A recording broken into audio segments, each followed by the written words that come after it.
नमस्कार सभी धर्मी लोगों का आपके अपने चैनल पर एक बार फिर स्वागत है। आज भी हम पवित्र रामचरितमानस के बालकांड पर चल रहे हैं। सुने नारद के वचन तब सब कर मिटा विषाद, छनु महु बापेऊ सकल पुर घर घर यह सवाद। तब नारद के वचन सुनकर सबका विषाद मिट गया और क्षण भर में समाचार सारे नगर में घर घर फैल गया। तब मैना और हिमवान आनंद से मगन हो गए और उन्होंने बार बार पार्वती के चरणों की वंदना की। स्त्री पुरुष बालक युवा और वृद्ध नगर के सभी लोग बहुत प्रसन्न हुए। नगर में मंगल गीत गाए जाने लगे। सबने भांति भांति के स्वर्ण के कलश सजाए।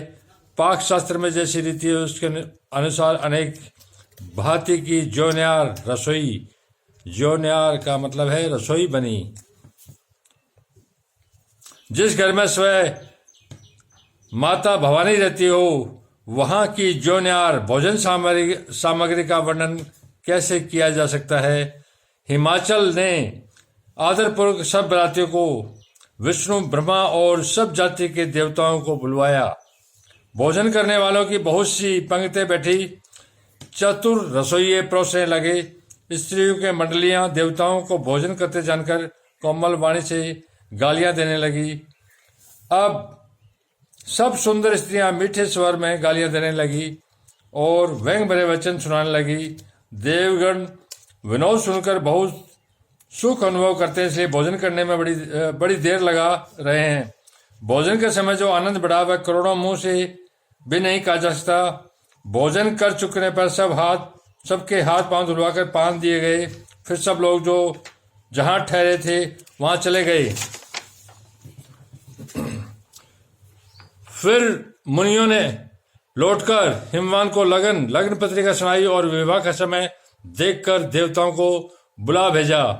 सब देवताओं को आदर सहित बुलवा लिया। सबको यथा योग्य आसन दिए। वेद की रीति से वेदी सजाई गई और स्त्रियां सुंदर श्रेष्ठ मंगल गीत गाने लगी।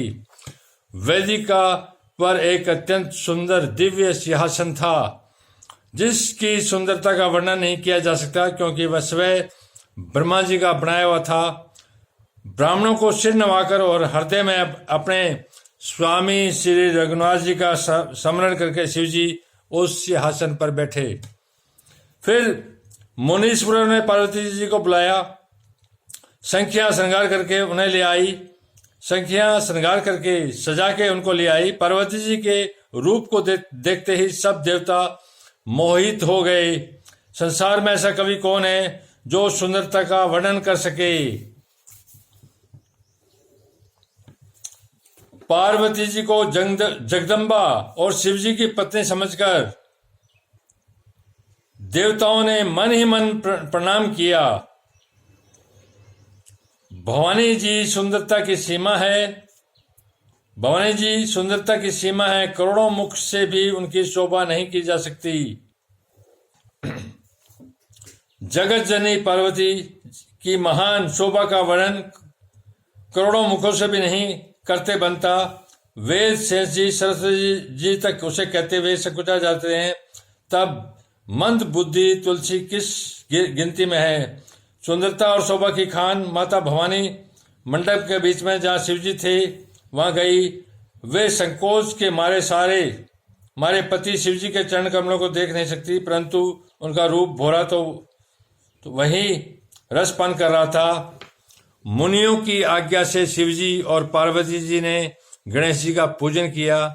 मन में देवताओं को अनादि समझकर कोई इस बात को सुनकर शंका न करे कि गणेश जी तो शिव पार्वती की संतान है। अभी विवाह से पूर्व वे कहां से आ गए। वेदों में विवाह की जैसी रीति कही गई है। महामुनियों ने वह सभी रीति करवाई। पर्वत राज हिमाचल ने हाथ में कुश लेकर तथा कन्या का हाथ पकड़कर उन्हें भवानी शिव पत्नी जानकर शिव जी को समर्पित कर दिया। जब महेश्वर शिव जी ने पार्वती जी का पाणी ग्रहण किया तब इंद्र आदि सब देवता हृदय में बड़े ही हर्षित हुए। श्रेष्ठ मुनिगण वेद मंत्रों का उच्चारण करने लगे और देवगण शिव जी का जय जयकार करने लगे। अनेकों प्रकार के बाजे बजने लगे। आकाश से नाना प्रकार के फूलों की वर्षा हुई। शिव पार्वती का विवाह हो गया। सारे ब्रह्मांड में आनंद भर गया। दासी दास, रथ, घोड़े, हाथी, गायें, वस्त्र, मणि और आदि अनेक प्रकार की चीजें, अन्न तथा सोने के बर्तन गाड़ियों में लदवा कर दहेज में दिए, जिसका वर्णन नहीं हो सकता।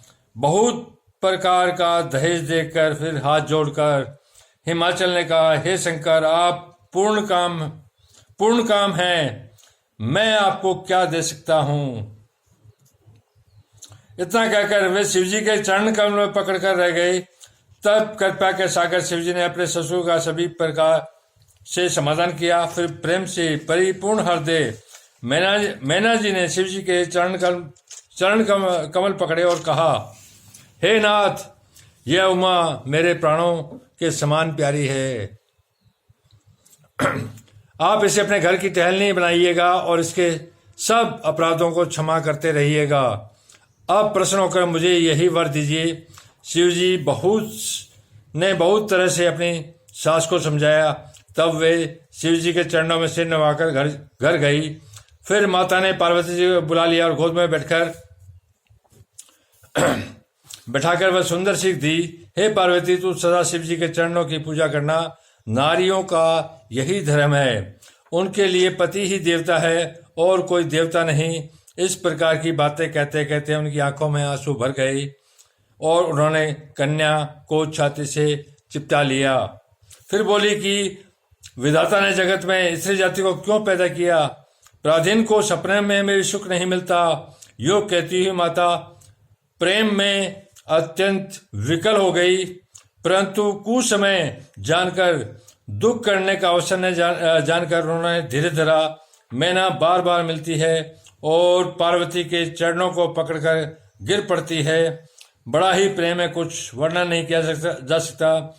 भवानी सब स्त्रियों से मिल बैठकर फिर अपनी माता के हृदय से जा लिपटी। पार्वती जी माता से फिर मिलकर चली। सब किसी ने उन्हें योग्य आशीर्वाद दिए। पार्वती जी फिर कर माता की ओर देखती जाती थी। तब सखियां उन्हें शिवजी के पास ले गई। महादेव जी सब याचकों को संतुष्ट कर पार्वती के साथ घर कैलाश को चले। सब देवता प्रसन्न होकर फूलों की वर्षा करने लगे और आकाश में सुंदर नगाड़े बजने लगे। धन्यवाद। आप लोग इसी प्रकार अपने इस चैनल पर बने रहिए। मैं आपको दुनिया के तमाम धर्म ग्रंथों पर जो एक परमात्मा की ओर ले जा रहे हैं, सारे पवित्र हैं। परमात्मा एक है तो धर्म एक है, और जो दुनिया का तमाम आध्यात्मिक ज्ञान है, चाहे वो वेद हो, कुरान हो, बाइबल हो, गीता हो, तौरात हो, इंजिल हो, रामायण हो, महाभारत हो, गीता हो, वेद हो, गुरु ग्रंथ साहिब हो, जैन धर्म ग्रंथ हो, या और भी संसार का कोई, सारे पवित्र हैं जो एक परमात्मा की ओर ले जा रहे हैं। ये धरती की बातें हैं कि ये उसका इस चक्कर में न पड़ के आप इस मेरे चैनल के माध्यम से एक परमात्मा और उसके मार्ग पर चलिए, अपने जीवन को पवित्र कीजिए और उत्तर ऊपर बढ़े। धन्यवाद। कल फिर मिलेंगे।